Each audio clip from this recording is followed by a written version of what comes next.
Setelah di grup itu ada yang tiba-tiba lempar bahasan untuk ayo kita bikin nobar pesta babi. Kita ngobrol kapan ya terakhir di grup tuh yang inisiasi siapa sih namanya teh? Rista kalau nggak salah atau Mas Boy. Mas Boy inisiasi ayo kita bikin. Akhirnya bikinlah meskipun sebenarnya saya juga di grup bilang bahwa sebenarnya di YouTube udah ada sih ya.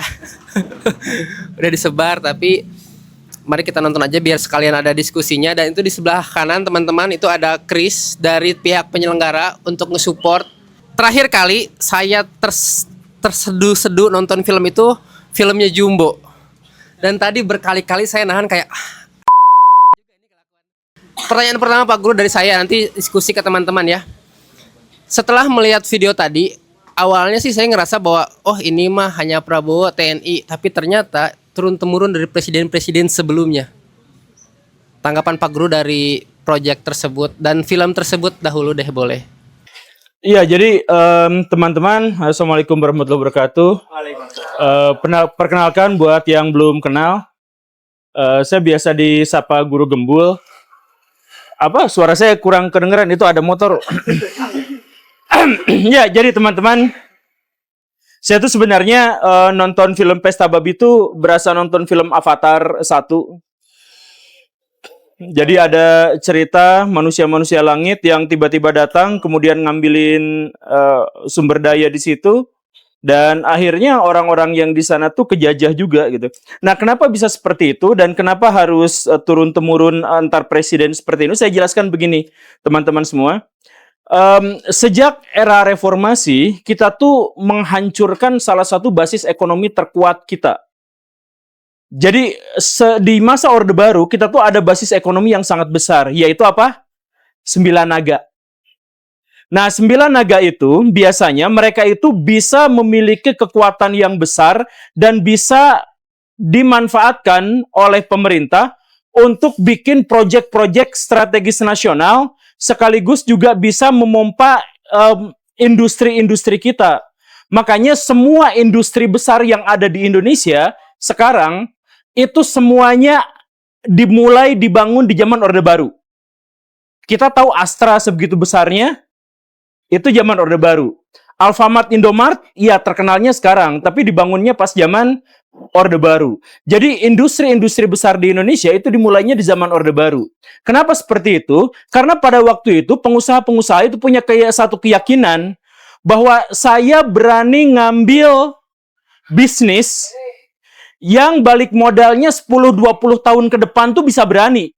Karena apa? Karena yakin presiden berikutnya masih orang yang sama, Pak Harto. Jadi mereka tuh nggak khawatir, kan gini, bisnis tol tuh, itu balik modal minimal 20 tahun. Misalkan ya, bisnis bikin kendaraan bermotor kayak Astra gitu, jadi motor dari luar dioprek-oprek di sini gitu, diperjualbelikan atas nama di sini dan sebagainya, itu juga butuh waktu tuh setidak-tidaknya 15 tahun. Makanya orang-orang industri-industri besar itu tuh bisa bertahan begitu. Nah, setelah reformasi, kita tuh berhenti untuk itu. Karena apa? Karena pengusaha-pengusaha itu bingung, karena mereka tidak akan berani untuk bikin industri yang balik modalnya itu di atas 15 tahun, di atas 5 tahun tuh nggak berani. Karena nanti kalau presiden berikutnya muncul, kemudian kebijakan baru muncul, kemudian misalkan kami akan menggelontorkan proyek strategis nasional yaitu jalan raya. Itu pengusaha tol berani. Tetapi kalau presiden berikutnya ternyata tiba-tiba kami nggak jadi tol deh, kami jadinya rel kereta api. Itu kan tekor. Nah, jadi pengusaha-pengusaha itu nggak ada yang berani. Nah, karena nggak ada yang berani, maka mereka pindahnya ke ekspor-impor. Karena ekspor-impor itu adalah yang paling cepat dan paling mudah. Makanya pengusaha-pengusaha kita habis-habisan ngimpor barang dari Cina. Ngimpor barang dari Amerika. Ngimpor barang dari Belanda. Itu semuanya dibawa ke Indonesia. Karena apa? Karena hanya itulah bisnis yang paling aman. Nah, karena kita semuanya impor, akhirnya apa? Manufaktur kita habis. Sekarang Sritex bangkrut, Garmen bangkrut. Semuanya perusahaan-perusahaan yang tadi itu bangkrut. Indonesia sekarang perusahaan itu bangkrut 1 hari 1 perusahaan. Jadi dalam 1 bulan itu rata-rata ada 30 perusahaan yang gulung tikar di Indonesia. Karena apa? Ya karena semuanya kita tuh harus impor. Karena kalau misalkan kita mempertahankan strategi yang lama, presiden berikutnya belum tentu mempertahankannya. Nah, karena semuanya harus impor terus, dampaknya apa? Dampaknya kita menjadi negara konsumen. Karena kita tuh harus beli, tapi nggak bikin. Karena kita harus beli dan nggak bikin, maka sejak zaman Pak SBY, pertumbuhan ekonomi Indonesia itu dihitung berdasarkan belanja masyarakat. Bukan apa yang diproduksi oleh masyarakat. Jadi sekarang pertumbuhan ekonomi, misalkan kemarin Pak Prabowo ngomong, pertumbuhan ekonomi Indonesia 5%. Coba cek lagi 5% itu dari mana sebenarnya? Kok bisa setinggi itu? Ternyata 5% itu adalah karena belanja pemerintah naik 2,5 kali lipat. Pakai MBG itu. Jadi ngutang kita makin besar, konsumsi kita makin besar, dan itu dimasukkan ke dalam kalkulasi sehingga pertumbuhan kita naik. Nah, sekarang perhitungannya adalah kalau ada seorang presiden, ada presiden nih, presiden pengen berkuasa, dia kemudian pengen pamer menunjukkan bahwa di zamannya itu pertumbuhan ekonomi tinggi, tetapi manufaktur jatuh, industri jatuh. Apa yang harus mereka lakukan? Gimana caranya tetap dipuji, tetapi dengan fakta bahwa industri kita hancur? Maka mereka habis-habisan kembali ke zona industri ekstraktif. Yaitu apa? Iya, sumber daya alam yang dikuras. Jadi sering saya sampaikan, jadi dalam skema pertumbuhan ekonomi itu harusnya sebuah negara itu awalnya ekstraksi, ngambil dari sumber daya alam. Setelah itu mereka masuk ke fase industri. Setelah itu mereka masuk ke fase jasa. Seharusnya itu begitu. Nah, tapi Indonesia ekstraksi, naik ke industri, udah industri balik lagi ke ekstraksi. Jadi sekarang itu habis-habisan di sawit, habis-habisan di migas, habis-habisan di nikel. Kenapa? Karena hanya itulah yang bisa dipamerkan pemimpin-pemimpin kita untuk bisa flexing bahwa, yeay, sekarang mereka tuh bisa loh pertumbuhan ekonominya segini. Karena apa? Karena mereka tuh terpaksa ngambil sumber daya alam. Bukan lagi bisa industri, karena industri membutuhkan politik yang stabil. Dan di Indonesia politik gak pernah stabil. Nah, jadi sekarang Papua dipaksa. Kemudian ada pertanyaan berikutnya. Kan sebenarnya masalah di Papua itu judulnya adalah Proyek Strategi Nasional untuk Bioenergi. Betul kan? Tadi itu untuk bioenergi. Benar nggak itu untuk bioenergi? Benar. Saya jelaskan kabar baiknya adalah energi kita adalah ketahanan energi kita itu adalah nomor 2 terkuat di dunia. Setelah Cina. Kita yang paling kuat ketahanan energinya. Kemudian ketahanan pangan kita juga nomor 4 paling kuat di seluruh dunia. Begitu. Nah, tapi itu hanya akan bertahan kurang dari 5 tahun. Karena kita ngambil dari energi ekstraktif seperti yang barusan itu. Jadi hutan habis-habisan dibabat, nanti setelah hutan habis dibabat dan kita membutuhkan pertahanan itu, apa yang akan kita habisin lagi, yang kita babat lagi? Enggak ada. Sebenarnya gini, kalau kita mau berdebat dengan Pak Presiden Prabowo misalkan terkait dengan proyek strategis nasional bahwa kita tuh butuh loh bioetanol, kita tuh butuh biodiesel, kan kita butuh ya, jadi biar kita tidak ketergantungan pada bahan bakar fosil misalkan. Maka itu tuh sebenarnya bisa dibantah karena di antara proyek-proyek energi biru atau energi hijau di seluruh dunia, bioetanol tuh yang paling tidak efisien. Dibandingkan dengan kincir, baling-baling itu, dibandingkan dengan panel surya. Jadi yang paling bagus itu adalah kincir, yang kedua itu adalah panel surya, yang ketiga baru biodiesel dan bioetanol. Efisiensinya jauh lebih tinggi, kincir itu jauh lebih murah.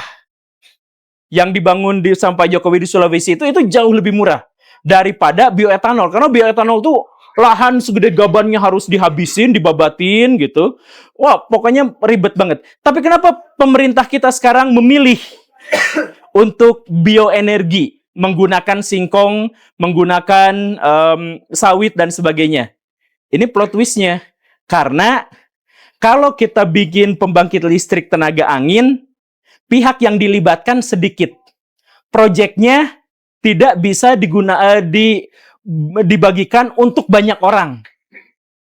Cukup ngambil kontraktor 1-2 dari Jerman, dari Cina, dari Amerika Serikat, kemudian ajak konsorsium dari Indonesia, selesai. Tapi kalau kita pakai biodiesel, itu semua orang-orang paling kaya di Indonesia itu kebagian. Nah, itulah yang membuat walaupun tidak efisien, kita memilih itu sebagai energi masa depan kita. Jadi sebenarnya apakah Pak Prabowo salah? Salah banget. Tapi kita harus lihat latar belakangnya bahwa ini tuh dimulai dari kita tuh terlalu FOMO sama demokrasi, sampai demokrasi itu membuat kita tuh tidak punya ekonomi yang berkepanjangan gitu. Dan presiden-presiden kita itu tuh punya prinsip. Di zaman sekarang saya hutang habis-habisan, gak jadi masalah. Toh yang bayar orang berikutnya, presiden berikutnya. Jadi saya tetap dapat prestisnya, saya tetap dapat kejayaan dan pujiannya, biarkan presiden selanjutnya yang menanggung. Di zaman SBY begitu kepada Pak Jokowi, sehingga Pak Jokowi terpaksa harus berhutang dan seterusnya.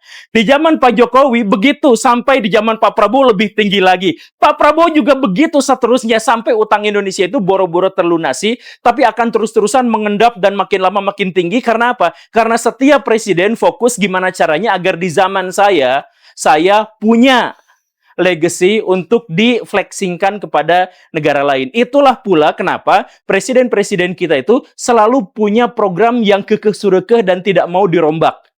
Jokowi dengan IKN-nya, Prabowo dengan MBG-nya. Nah, biar apa? Biar nanti di dalam buku sejarah tertulis bahwa pertama kalinya IKN dipindahkan itu oleh Pak Jokowi. Walaupun idenya di zaman Pak Karno, tapi hanya Jokowi saja yang berani untuk mengambil resiko dicaci maki dan dihujat demi kedaulatan negara. Nah, nanti Pak Prabowo juga akan mengatakan yang seperti itu. Anak cucunya akan bangga bahwa di zaman kakek saya, Pak Prabowo bisa punya cucu nggak ya? Ada kan, ada anaknya dia. Iya, tapi anaknya ya udah. Udah. Iya. Ya, kita itu urusan pribadi ya, jangan kita bahas. Ya, tapi maksud saya adalah biar anak cucunya juga nanti akan mengatakan bahwa MBG itu di zaman kakek saya. Dulu dihujat, dicaci maki, tapi lihat sekarang hasilnya bla bla bla bla. Bangkrut sih pasti. Tapi kurang lebihnya seperti itu. Jadi kalau misalkan ditanya, tapi ini latarnya itu dari mana sih? Kenapa kita tuh harus pesta babi? Maksudnya harus pesta babi. Kita tuh harus melihat babi-babi berkeliaran di Papua gitu. Babi berjalan dengan 2 kaki. Itu kenapa bisa harus seperti itu? Ya karena masalahnya kompleks dari belakang. Dan kemudian ada upaya dari setiap presiden untuk bisa menunjukkan prestasinya masing-masing. Itu tanggapan dari pertanyaan saya. Maaf terlalu panjang ya. Ini khusus satu pertanyaan lagi sebelum saya lempar ke teman-teman ya. Di keramaian di sosial media itu yang mengatakan bahwa ini pejabat TNI sih, dan setiap kali kita bahas TNI itu sebenarnya setiap kali saya bahas sama guru gemul TNI itu saya tuh agak gimana ya, karena tapi poinnya adalah ada pejabat TNI yang mengatakan bahwa fakta-fakta yang ada di film tersebut adalah fakta-fakta versi si pembuat film, meskipun fakta menurut mereka juga berbeda. Terus ada juga yang mengatakan bahwa kalau misalkan pemerintah bikin film yang ngebagus-bagusin pemerintah disebut propaganda. Apakah yang menjelek-jelekan pemerintah juga disebut propaganda? Betul. Ini juga propaganda. Makanya kita harus lihat yang seperti yang saya jelaskan tadi dalam kacamata yang lebih kompleks gitu. Jadi Pak Prabowo tuh nggak salah-salah amat dalam hal ini karena dia tuh ketempuhan dari presiden-presiden sebelumnya yang itu tuh dimulai dari zaman reformasi gitu.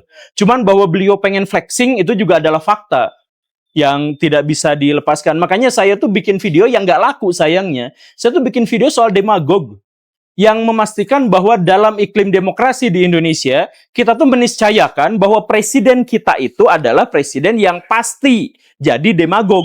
Karena kalau tidak jadi demagog, maka dia tidak mungkin jadi terpilih gitu. Tahu kan ya demagog tuh?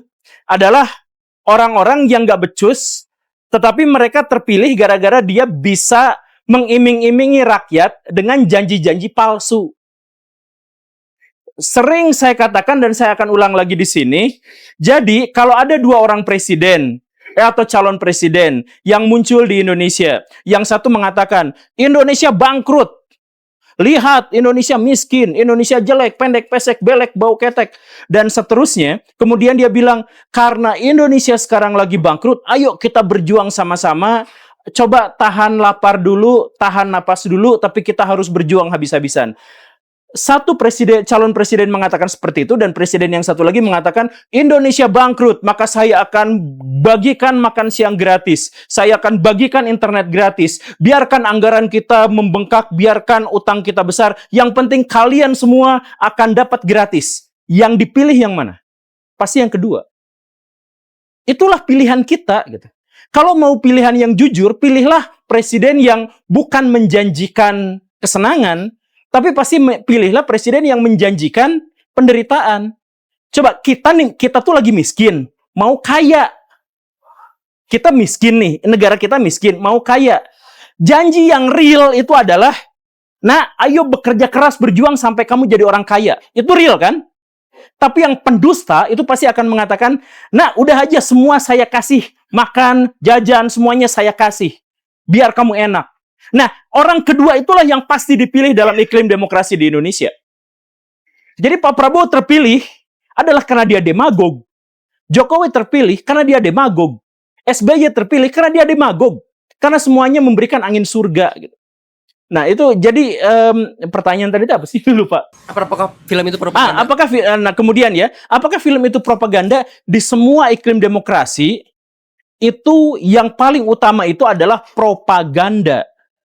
Karena setiap orang terpilih itu pasti gara-gara propaganda. Orang tidak terpilih itu pasti juga adalah propaganda. Pasti seperti itu. Dan di sini kita harus anggap bahwa partai-partai politik itu adalah orang-orang yang tukang propaganda. Jadi, apakah film ini adalah propaganda? Iya. Apakah dia dibiayai oleh George Soros? Saya ada kwitansinya sih beberapa, dan memang George Soros itu dari bulan dari bulan Februari sampai sekarang itu ngucur dananya itu besar. Tapi saya juga dapat bocoran rahasia juga. Jadi sekarang tuh Amerika Serikat tuh nggak peduli sama Indonesia. Dan karena itu segala upaya untuk menggulingkan Prabowo kemungkinan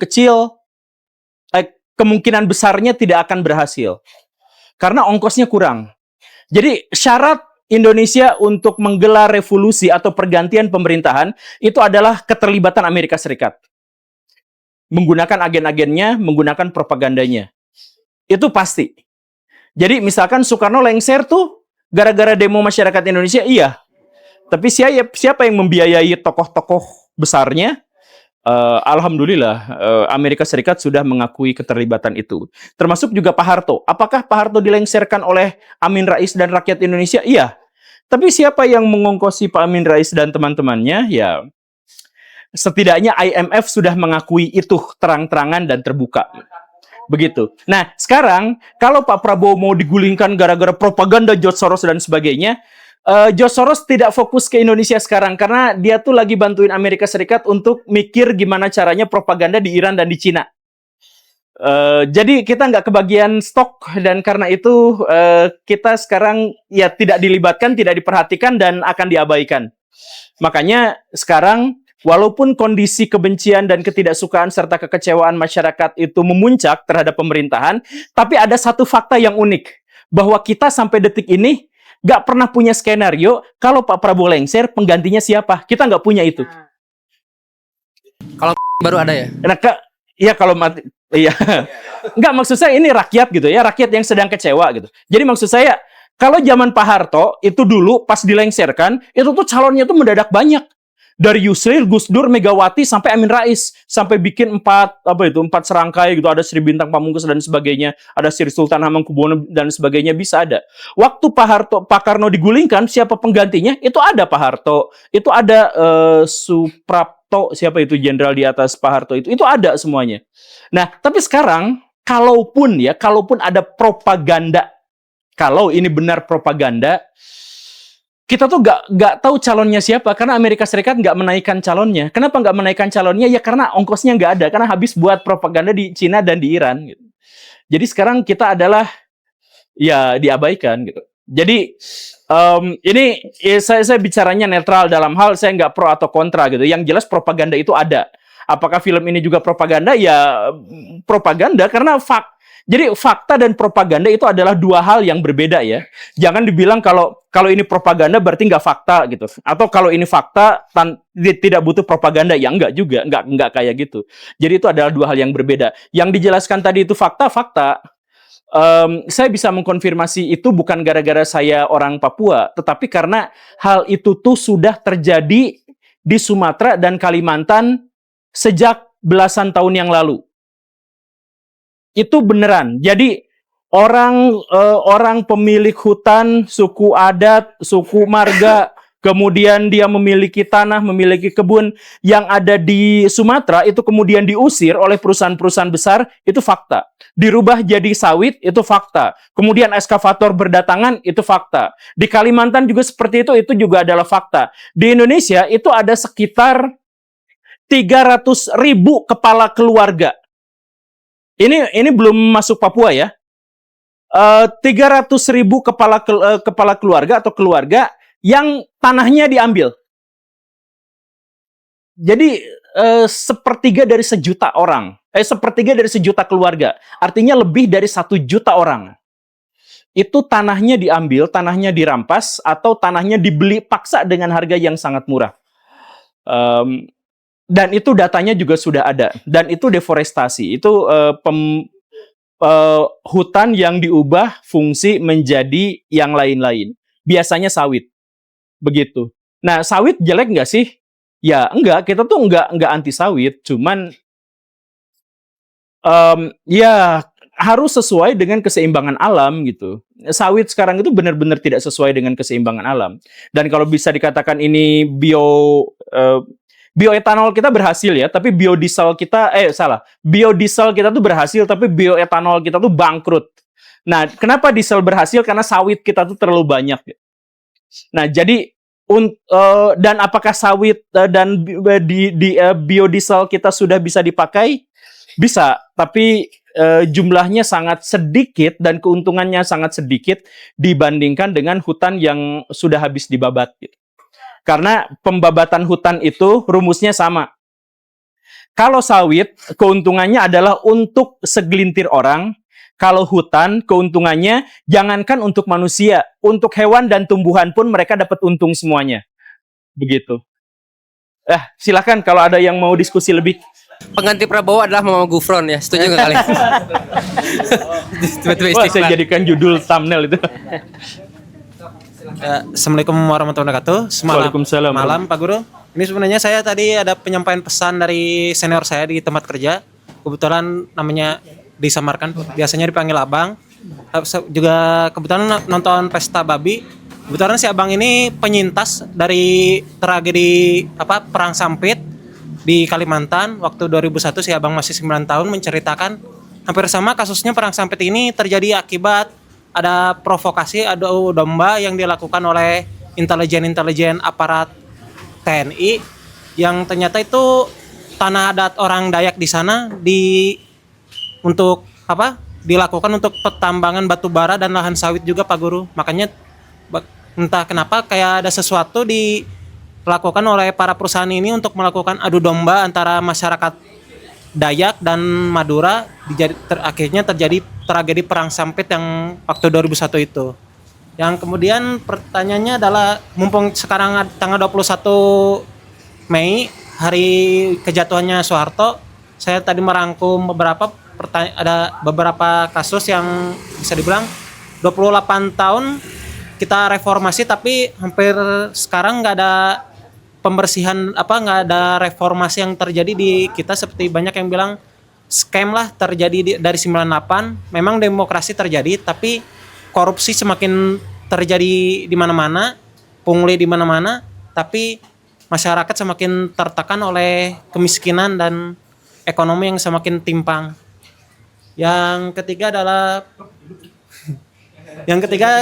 ini adalah tentang militer TNI. Kebanyakan saya tadi lihat dari ini kayak yang kemarin juga Menhan bilang adalah TNI AD untuk main kedelai, TNI AD itu di beras dan jagung, TNI Angkatan Laut di Kedelai dan TNI AU nggak dapat jatah apapun. Ini juga pertanyaan saya juga dulu di SMK di Angkatan Udara di Angkasa. Katanya juga dulu TNI AU sangat dianaktirikan oleh rezim. Sekarang juga hampir sama terjadi di rezim Prabowo. TNI AU dianaktirikan, nggak dapat sedikit jatah lah untuk ininya. Apalagi kebanyakan proyek-proyek tertentu dilibatkannya TNI AD semua. Dan juga yang terakhir ada pertanyaan yang tadi Pak Guru bilang ada pengganti misalnya Presiden Prabowo digulingkan. Sekarang lagi akhir-akhir ini lagi naik yaitu Basuki Cahayapurnama sama wakil untuk ini Ibu Shirley dibilang ini satu-satunya pilihan yang terbaik melihat dari kinerjanya. Dan saya banyak pertanyaan sih melihat Basuki Cahayapurnama itu mau diangkat sebagai Lee Kuan Yew-nya di Indonesia karena ketegasannya dan keotoritariannya untuk sebagai Indonesia agar lebih baik lagi. Menurut Pak Guru bagaimana? Terima kasih. Gini Kang, kita jawab yang terakhir dulu ya karena saya lupa. Kalau Ahok itu terpilih, jadi sebenarnya gini nih ya, Indonesia itu tidak sejak reformasi Indonesia itu tidak dipimpin oleh seorang presiden, tapi dipimpin oleh orang-orang di belakang layar yang kita tidak ketahui.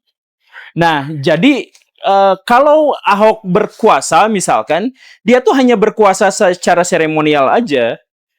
Dia tuh pasti harus tunduk pada sistem yang lebih besar yang telah mensponsori dia.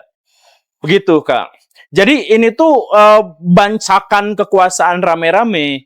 Dan antara orang-orang besar di belakang itu, mereka tuh berantem, Kang. Itu bunuh-bunuhan, Kang. Tapi kita nggak tahu.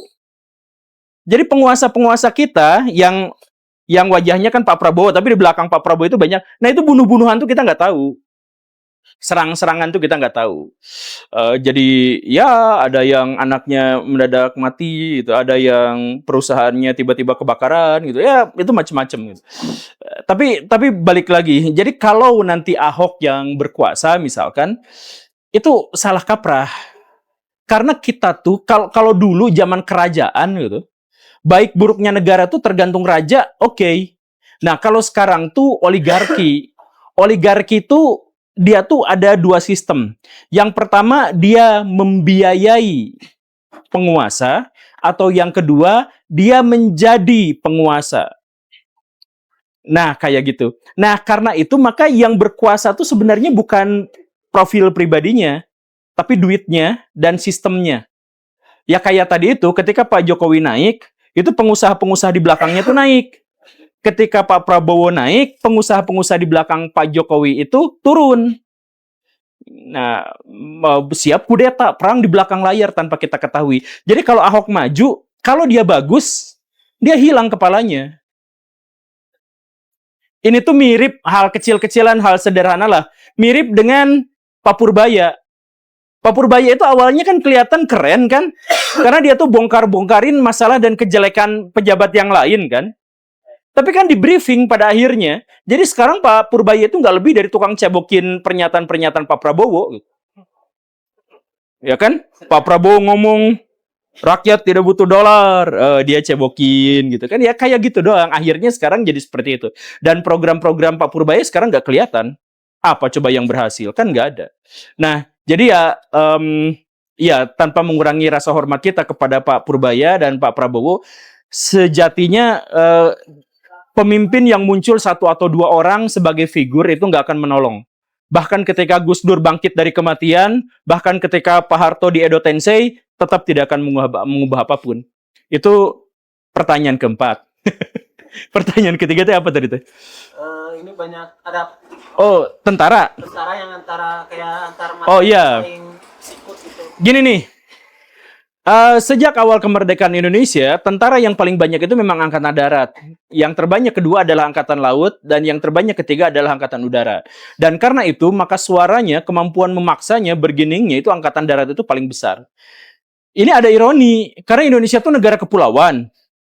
Dan satu pulau dengan pulau yang lain itu berjaraknya jauh. Nah, karena itu seharusnya yang paling ideal, kekuatan yang paling besar itu adalah Angkatan Udara. Kemudian Angkatan Laut, kemudian Angkatan Darat. Tapi kenapa di Indonesia sebaliknya? Kenapa coba?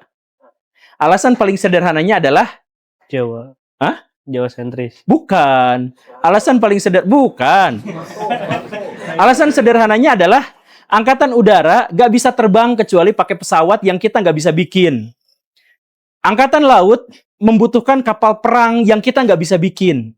Sedangkan angkatan darat bahkan hanya menggunakan bayonet pun sudah cukup disebut sebagai tentara.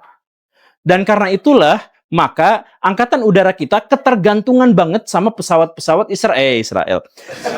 Amerika Serikat. Ketergantungan sama pesawat-pesawat. Nah, karena itu maka budgetnya sebagian besar dialokasikan untuk pesawat, rudalnya, dan bahan bakarnya. Jadi teman-teman, pesawat udara kita, pesawat tempur kita sekali mengudara terbang untuk misalkan perjalanan dari Jawa ke Kalimantan misalkan, itu tuh duitnya tuh tekornya gede.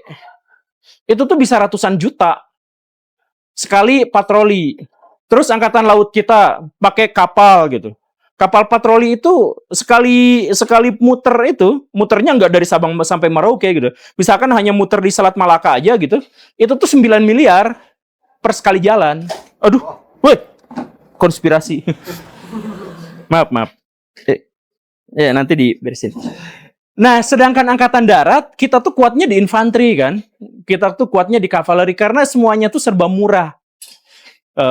Tank kita bisa bikin sendiri di Pindad gitu kan. Ya semuanya itu. Kenapa bisa bikin sendiri? Ya karena orangnya banyak. Kenapa orangnya banyak? Karena duitnya juga banyak. Kenapa duitnya banyak? Ya karena semuanya sudah terkokang dari awal begitu. Itu yang pertama. Kemudian masalah matra angkatan udara itu tersisihkan itu benar. Saking tersisihkannya sampai pada peristiwa G30S angkatan udara tuh ikut dukung PKI. Jadi Marskal Umar Dhani itu dia tuh ikut jadi antek PKI pada waktu itu tuh. Makanya dilaksanakannya di pusat G30S di mana dilaksanakannya di Halim Perdana Kusuma di bandara. Basisnya angkatan udara. Karena apa? Ya karena memang terlibat di situ angkatan udaranya. Karena apa? Karena dia disisihkan, nggak ditemenin, dianak bawangkan sama angkatan darat secara khusus. Begitu. Jadi kalau misalkan teman-teman sekarang panik sama angkatan darat, minta backing, nah backingnya sama angkatan udara atau angkatan laut. Gitu. Kalau misalkan mau gitu ya. Ya tapi kan nggak usah seperti itu juga, karena sebenarnya TNI itu juga kita harus lihat sebagai pribadi-pribadi gitu.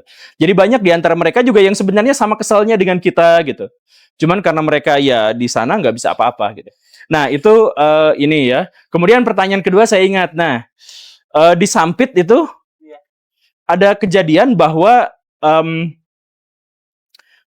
mereka diadu domba karena misalkan lahan-lahan adat Dayak itu diambil sebenarnya untuk pemerintah tetapi ditudingkannya kepada Madura.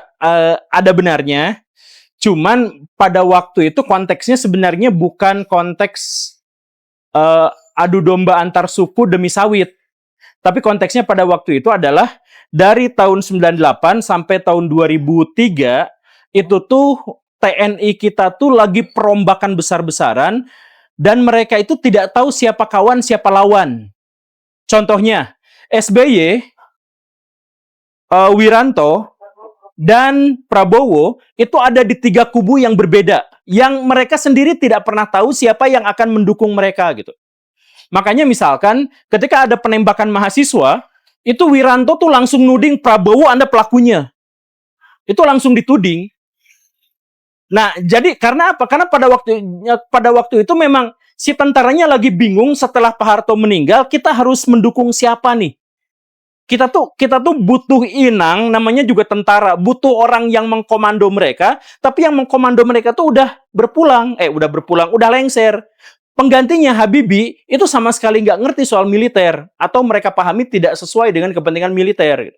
Nah, karena mereka sedang kebingungan dan Indonesia lagi kacau, maka ini teori konspirasi ya, kabar burung lah.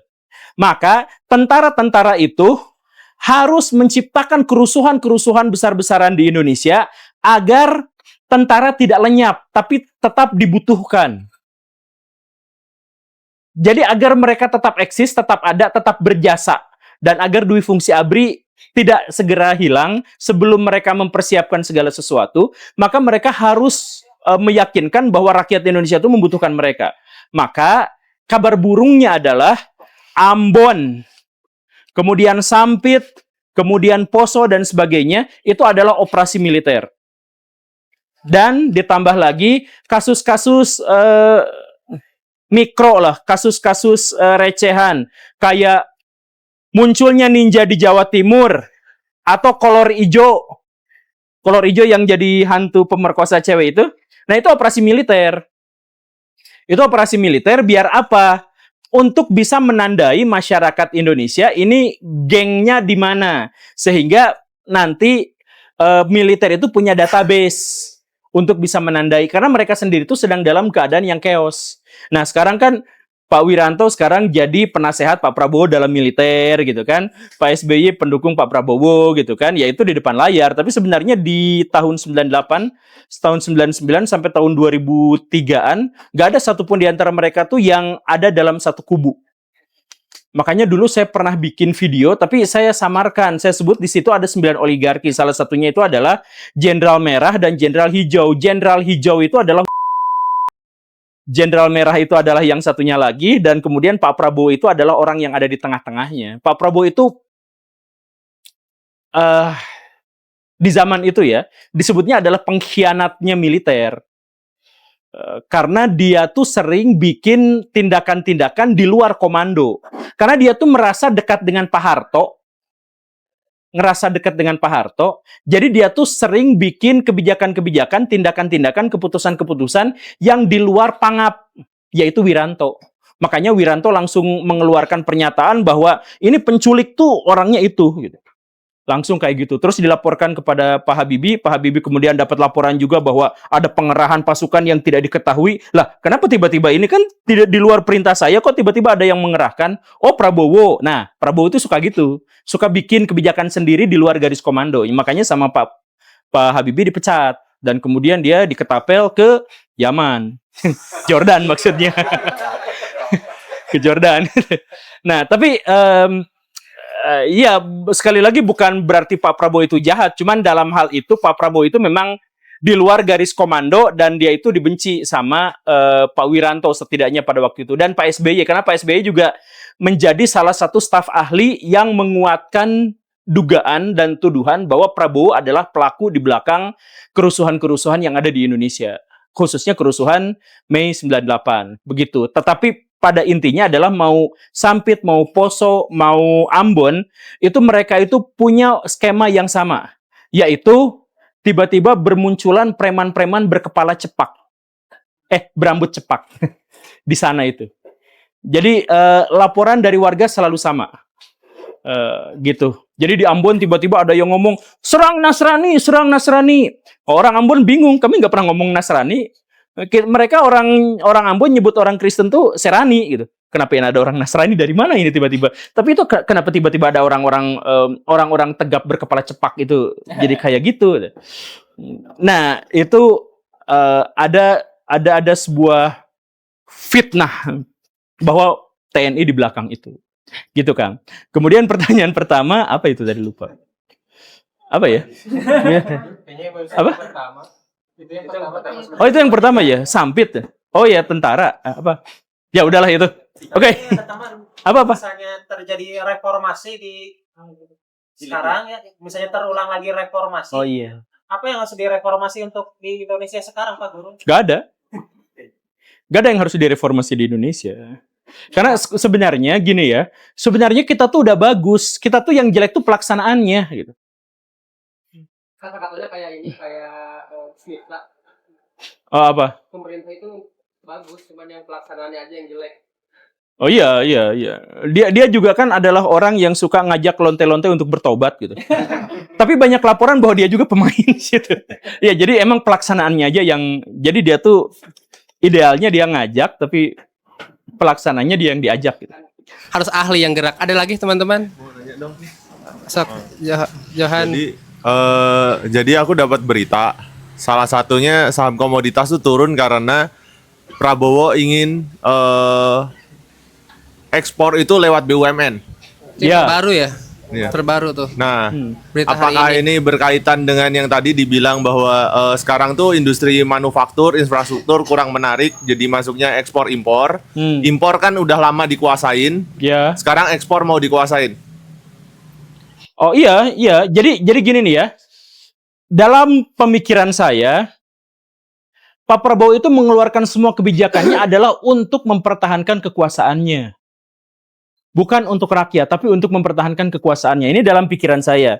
Karena apa? Karena Pak Prabowo itu adalah orang yang selalu kalah. Ikutan pemilu kalah, kedua kalah, ketiga kalah, keempat bisa menang karena curang. Nah, karena curang, maka dia tuh sadar bahwa posisinya itu sangat lemah. Dan karena posisinya sangat lemah, maka dia berupaya sekuat tenaga untuk menggandeng semuanya agar ada bersama satu kubu dengan dirinya. Semua partai politik dikasih jatah menteri. Walaupun akhirnya menterinya tidak efisien karena jumlahnya tembus 100 menteri dan wakil menteri. Ini yang terbanyak sepanjang sejarah Indonesia. Gak apa-apa, yang penting bagi-bagi kue agar semua partai politik baik. PDIP yang katanya idealis, PKS yang katanya idealis juga ikut-ikutan di situ kan kebagian. Walaupun PKS dipermalukan di belakang layar sama Pak Prabowo, tapi gak apa-apa lah. Itu di belakang layar aja.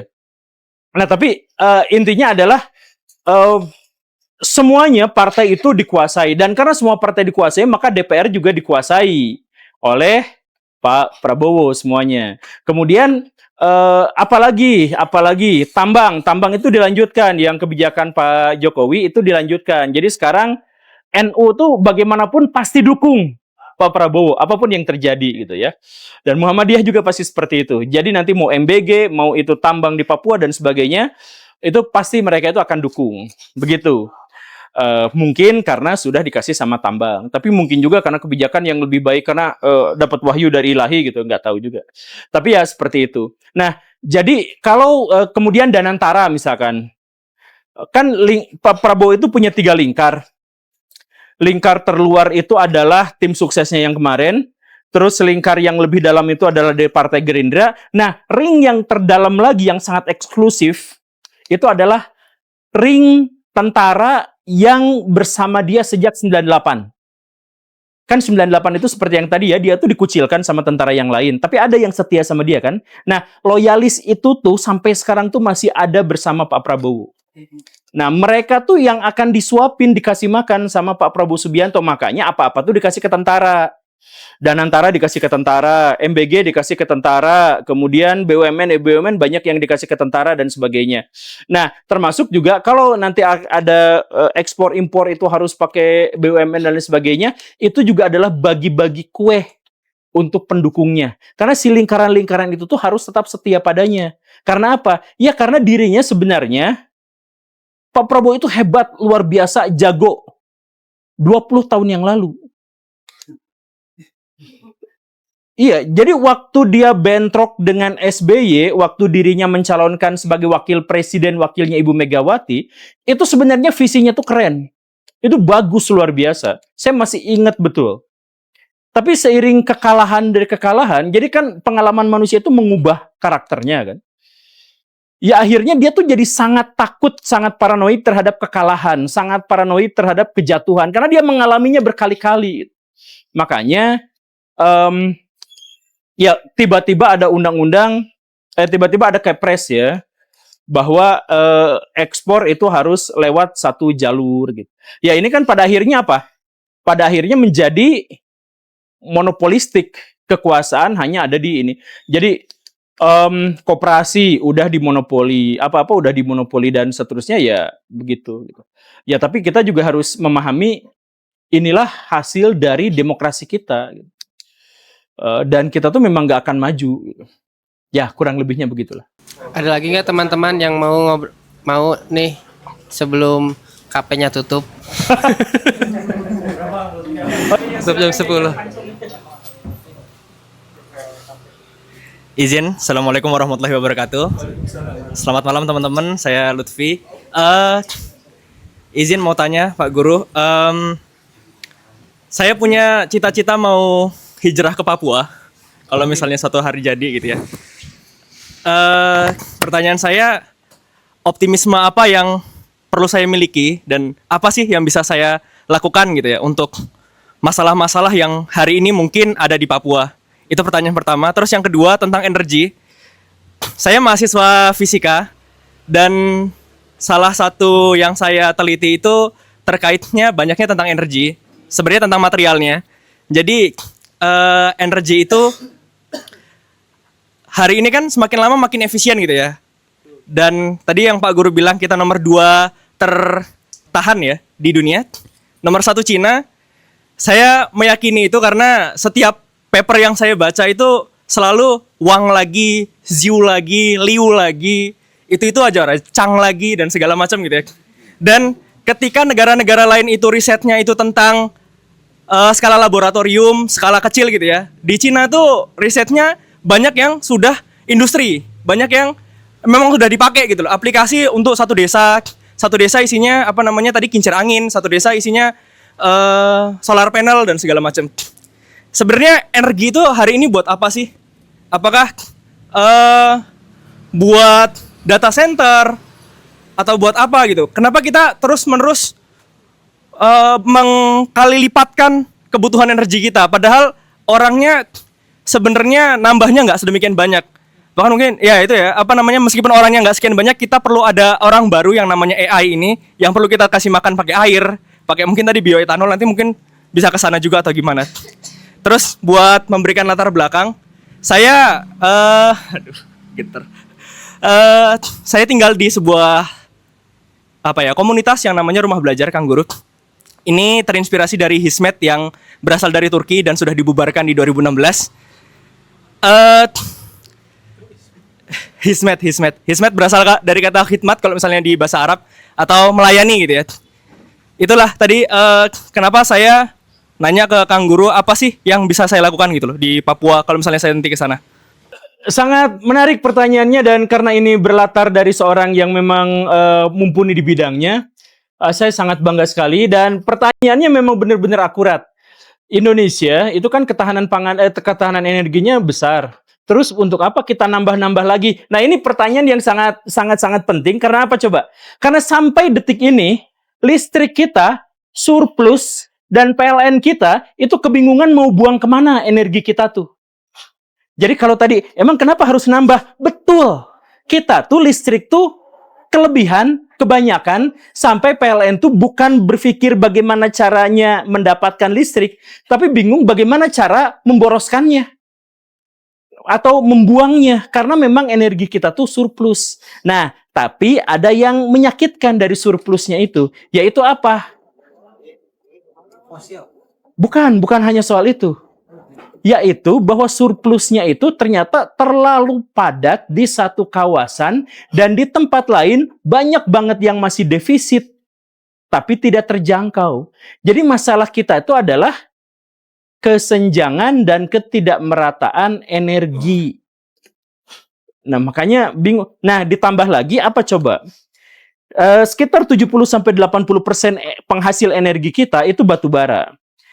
80% batu bara kita itu didapatkannya dari Kalimantan. Nah, energi itu, si batu bara itu kemudian dikirimnya ke Jawa. Akhirnya apa? Jawa itu banyak listriknya itu berasal dari Kalimantan. Di Kalimantan masih banyak yang rumah tanpa listrik. Nah, ini yang ironinya itu. Jadi ternyata sumber listrik kita itu banyak yang diberikan kepada Jawa. Memang ada peraturan, bukan target pemerintah, bahwa tahun ini tuh kita 26% harus dari sumber energi terbarukan. Itu target pemerintah. Nah, cuman karena kita kebingungan sendiri, karena kita kekurangan staf ahli yang diakui sama negara, gitu. Jadi banyak staf ahli kita, tapi diakuinya sama negara lain, gitu. Karena di kita, oh Anda kurang good looking, jadi tidak bisa diterima di perusahaan ini gitu. Kan kebanyakan di Indonesia tuh gitu. Nah, jadi akhirnya tidak bisa. Kalau saran saya sih sebenarnya setiap pulau di Indonesia tuh harus punya kemandirian energi masing-masing gitu. Kayak misalkan di Sulawesi pakai pembangkit listrik tenaga angin semuanya, itu tuh aman sebenarnya. Dan itu paling murah. Dan itu paling cocok di Sulawesi karena anginnya paling gede di sana tuh. Kalau di Kalimantan pakai batu bara, sementara itu tuh no smoking, itu bagus. Kalau di Jawa pakai geothermal, itu juga sebenarnya bagus. Atau kalau di Sumatera pakai ini pembangkit listrik tenaga tidal itu juga bagus banget sebenarnya. Itu sebenarnya banyak pilihan, cuman pilihan-pilihan itu tuh terlalu efisien. Kalau terlalu efisien kan tidak melibatkan banyak orang. Kalau tidak melibatkan banyak orang tidak bisa digunakan untuk mempertahankan kekuasaan. Itu kesulitannya. Nah, kemudian kepada Akang, gimana dong cara kasih saya optimisme kalau ketika saya tinggal di Papua. Kalau Akang tinggal di Papua, Kang, insya Allah Akang itu akan kaya raya. Walaupun tinggal di Papua, sama seperti di Kalimantan itu ada orang yang sangat kaya raya walaupun rakyat miskin, yaitu Haji Isam. Asal apa? Jadi gini Kang, ini Papua tuh keadaannya begini. Jadi masyarakat Papua itu adalah masyarakat yang waktu Belanda datang menjajah, mereka tuh nggak jadi menjajah Papua. Mereka tuh langsung menduduki. Tahu ya perbedaan antara menjajah dan menduduki? Menjajah tuh orangnya kita paksa melakukan sesuatu. Kalau menduduki, orangnya dianggap nggak ada, dianggap hewan, dan tanahnya langsung diambil. Nah, Belanda tuh ke Papua tuh menduduki, bukan menjajah. Apa ya? Bukan berarti mereka tuh bodoh, tetapi akumulasi pengetahuannya belum sama seperti kita. Karena apa? Karena penduduknya jarang. Nah, pas zaman Orde Baru, mereka tuh diabaikan. Kenapa? Karena ongkos untuk Papua itu terlalu mahal. Karena ya mendaki gunung lewati lembah sulit sekali. Jadi infrastruktur itu sulit. Nah, barulah di zaman Pak Jokowi mulai dibangun jalan. Jadi Pak Jokowi itu memang berjasa besar di Papua itu. Dalam hal itu ya, karena bikin jalan dan sebagainya. Nah, tetapi ketika Papua itu disadari bahwa penduduknya sedikit, kemudian mereka belum dicerdaskan, dan ternyata itu menguntungkan untuk Freeport berdiri, untuk apa dan sebagainya, untuk pendatang berdiri dan sebagainya, maka itu harus dipertahankan. Nah, jadi ketika Akang datang ke sana sebagai pendatang, maka Akang itu akan dapat perlakuan yang jauh lebih baik daripada orang-orang sana. Pasti. Itu bukan pasti sih, kabar burung. Itu bakal diperlakukan menjadi lebih baik. Karena apa? Karena memang di sana itu memang ada kesulitan khusus untuk memajukan orang-orang sana. Begitu. Jadi ya demi ekonomi yang lebih baik, lebih jalan gitu. Coba kalau misalkan orang Papua kayak orang Jawa gitu. Kayak tadilah ada cerita ya. Seperti di film tadi itu. Mereka mengungsi itu sampai puluhan ribu orang. Kalau diakumulasikan bisa sampai ratusan ribu orang. Tapi kan nggak bisa memviralkan. Karena akses terbatas, internet terbatas, kemudian telepon genggam juga terbatas, dan sebagainya. Nah, akhirnya mereka bisa dieksploitasi. Jadi, bagaimana cara mempertahankan eksploitasi itu? Ya, pertahankan ketidakmandirian dan ketidakmajuan mereka. Nah, biarkan pendatang-pendatang inilah yang akhirnya lebih berkuasa. Jadi, Akang kalau ke sana, insya Allah Akang optimis banget. Saya yakin Akang di sana bakal jadi raja minyak. Ya, sedangkan orang-orang yang lokal di sana akan dituding sebagai OPM dan sebagainya. Begitu kurang lebihnya. Izin Pak Guru, nambahin sedikit. Pertanyaan saya lebih ke tadi ya, saya punya latar belakang. Ya, Mas Zari. Oh Saya iya punya iya, latar belakang latar di belakang. rumah belajar itu. Yang saya sedang pikirkan tuh pelayanan seperti apa yang bisa saya berikan buat teman-teman di Papua. Apakah saya bisa punya kontribusi pada orang-orang di sana atau saya justru malah jadi beban baru buat mereka gitu? Yang ini. Gini Kang, orang Papua itu dibiasakan untuk menganggap orang non Papua tuh keren. Sama seperti kita menganggap orang bule itu keren. Jadi kita tuh benci sama orang Amerika gitu kan. Tapi kita tuh kagum sama mereka. Makanya kalau orang Amerika datang ke sini, halo mister gitu. Nah, orang Papua tuh menganggap pendatang tuh gitu, Kang. Jadi mereka tuh pasti akan lebih hormat kepada kita, pasti akan lebih senang pada kita dan lebih menghargai kita. Makanya kalau misalkan Akang di sana, kemudian ngajar, kemudian menjelaskan tentang energi, Akang menjelaskan, kemudian Akang bikin project dan sebagainya, maka orang Papua itu akan jauh lebih menerima Akang daripada orang-orang lokal sesama mereka. Ya karena itu mereka tuh di satu sisi kesal gitu, tapi di sisi lain mereka tuh mengaku bahwa kita tuh lebih diberdayakan, lebih mendapatkan martabat dari peradaban gitu. Makanya orang Papua itu welcome banget sama kita gitu. Cuman ya itu keniscayaan dari welcome itu ya keset gitu. Begitu. Tapi insya Allah Kang, Akang datang ke sana mereka tuh emang senyumnya beda sama kita gitu. Basa-basi busuknya tuh beda sama kita gitu. Tapi mereka tuh sering kali merasa inferior dibandingkan dengan kita gitu. Tapi kalau misalkan Akang mau lanjut dapat kabar soal Papua dan survei-survei, itu ada komunitas mahasiswa Papua tuh dekat di sini di Jalan Cilaki dan mereka dagang papeda di Cilaki di depan taman apa itu Taman Lansia. Nah, kalau Akang datang ke sana, itu mereka tuh welcome banget. Bahkan mungkin ngasih Akang makan gratis. Tapi cek dulu, tapi mereka tuh bakal ngeluh. Tuh lihat tuh asrama kami. Asramanya tuh aduh kasihan banget tuh. Gelap, gak ada listrik, dikasih gedung yang butut banget dan mereka tinggal di sana gitu. Jadi dari pemerintahan di sananya juga udah diperlakukan seperti itu gitu. Jadi mes, ya kalau nggak percaya datang langsung ke Cilaki tuh. Lihat bagaimana kondisi gedungnya tempat mereka tinggal. Itu mes itu dibiayai sama pemerintah Papua. Tapi nggak tahu gimana ceritanya itu dikorupsi atau apa gitu. Jadi si bangunannya itu jelek banget, tidak terawat banget, bahkan listriknya pun nggak kebayar gitu. Coba datanglah. Tapi orang-orang Papuanya bahkan berwirausaha di sana gitu. Bikin tempat dagang apa gitu jadi di trotoar jalan biasalah. Trotoar bikin kayak gitu. Di Jalan Cilaki di gedung apa ya? Pokoknya mah cari aja di situ mes orang Papua dan kalau lewat malam-malam nah jam seginian, lewat aja pelan-pelan di situ. Nanti ketemu ada orang Papua pada berjualan, ciri fisiknya kelihatan kan? Nah, Akang langsung aja nimbrung di sana ngobrol gitu. Bilang saya mahasiswa, saya mau datang ke sana, apa yang harus saya lakukan dan sebagainya. Mereka akan memberikan jawaban yang lebih valid. Dan oh apa tuh Kang Fajar, sok penting sekali ini. Boleh sangat. Pak, ini sih pertanyaan saya mungkin agak penting sih, mungkin penting banget Pak. Iya. Jadi apa yang harus kita lakukan di situasi seperti ini? Apakah kita harus kritik terhadap pemerintah? Dan kalau kita kritik itu kita akan berhadapan dengan buzzer. Saya tuh ketemu buzzer banyak banget gitu. Nah, dan kalau misalnya kritik, apakah kritik itu nanti memberikan dampak ke depannya?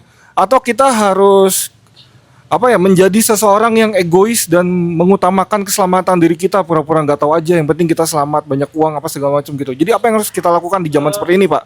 Pilihan kedua Akang itu akan diambil aja, Kang. Karena gini, ya saya juga pernah cerita ya dan sekarang saya juga cerita di sini. Dia tuh pakar, dia tuh termasuk dewan pakar di pemerintahan. Nah, dewan pakar itu suatu kali ngajak saya makan siang. Kemudian dia bilang, Pak Guru, jangan lagi kritik pemerintah demi kebaikan ya. Jangan kritik pemerintah. Kenapa? Udah kepala batu. Jangankan Anda, saya dewan pakar nggak didengerin. Saya mau ngomong apa aja nggak didengerin. Udah biarinlah, pemerintah bakal hancur sendiri. Udah nggak bisa diapa-apain. Batu. Jadi pertama mereka nggak denger keluhan kita, kritikan kita. Kedua, sekalinya denger batu, pasti kita yang disalahin. Itu kata seorang pakar yang saya percayai. Dan dia memang dia orang partai, dia orang dalam. Dia kenal semua jajaran menteri, jajaran kabinet dan dia memang punya posisi strategis. Dan terakhir saya ketemu dia di Gedung Sate kemarin waktu acaranya Kang Deddy Mulyadi, dia juga ada di situ gitu. Nah, dia tuh bilang kayak gitu. Nah, jadi kalau misalkan kita nanti kritik kita gimana dong? Nah, kritik itu sebenarnya kita sampaikan untuk menyadarkan masyarakat, bukan untuk menyampaikan kepada pemerintah. Tapi buzzernya itu Pak, Bro. Nah, terkait dengan buzzernya, pemerintah tuh berpikirnya kayak gini, saya tuh buzzer yang mempropagandakan kejelekan pemerintah, maka mereka rapat. Gimana caranya untuk menangkal guru gembul dan teman-teman? Nah, makanya mereka bikin buzzer tandingan. Jadi sebenarnya mereka tuh merasa bahwa mereka itu adalah korban dari propaganda busuk. Makanya mereka bayar buzzer juga. Kayak gitu kurang lebihnya. Nah, jadi kita harus gimana? Ya menang-menangan wacana aja. Tapi ancamannya adalah bangkai kucing yang dimutilasi dikirimin ke rumah kita gitu. Sambil ada tulisan, kamu mau anak kamu kayak gini? Nah, kayak gitu, Bang. Tapi itu menimpa teman saya kalau saya tidak seperti itu. Ya karena saya strateginya adalah bikin kesalahan 1-2 secara sengaja biar aman. Nah gitulah. Karena tujuan kita sebenarnya bukan hanya untuk mengkritik pemerintah, tapi tujuan kita adalah untuk memberikan kesadaran pada masyarakat. Bukan untuk menghancurkan, bukan untuk ngejelekin, tetapi untuk antisipasi kalau terjadi hal-hal yang sangat tidak diinginkan. Kayak tadi saya katakan kan, Pak Prabowo itu memang salah, tapi nggak salah-salah amat karena dia juga adalah korban dari pilihan kita di era reformasi. Ya kitanya muter-muter gitu. Jadi Pak Prabowo itu bertanggung jawab atas kesejahteraan kita, dan kita bertanggung jawab kenapa Pak Prabowo harus terpilih. Gitu, Kang. Oh, Kang tidak, karena bukan 58% itu ya? Oh, bukan. Saya di medsos Pak bilang saya dan keluarga pilih Pak Anies, alhamdulillah. Itu Pak ratusan komen. Buzzer nyerang, beneran Pak. Oh iya. Saya buktiin. Bilang gitu aja, diserang buzzer ratusan. Tenang, Kang. Akang nggak usah ngebuktiin karena soal konten kreator, soal buzzer, soal diserang itu saya lebih berpengalaman. Ya, tapi nanti gimana tuh kalau misalkan diserang buzzer dan sebagainya? Ya makanya kita mah perang opini aja sih. Ya kita nggak punya pilihan lain, kita perang opini aja. Toh mereka juga mencoba untuk membela apa yang menurut mereka benar gitu. Kita juga memperjuangkan apa yang menurut kita benar. Bahwa di sini juga mungkin ada intel gitu, yang ya nggak apa-apa juga. Kan tapi intinya adalah bahwa kita tuh tujuannya adalah untuk memberikan penjelasan kepada masyarakat bahwa ini tuh salah gitu. Bahwa misalkan yang tadi itu demagog itu salah gitu. Makanya kita jangan pilih demagog. Tapi kan siapa juga yang nggak akan milih demagog. Oke, gitu aja ya. Perang opini aja, Kang lah. Penutup yang mantap. Terima kasih Pak Guru dan teman-teman semuanya. Sampai jumpa lagi di event-event berikutnya. Terima kasih ya. Oh iya, event berikutnya kalau Sirariung itu tanggal 13 Juni ya. Lokasinya nanti Mimin info.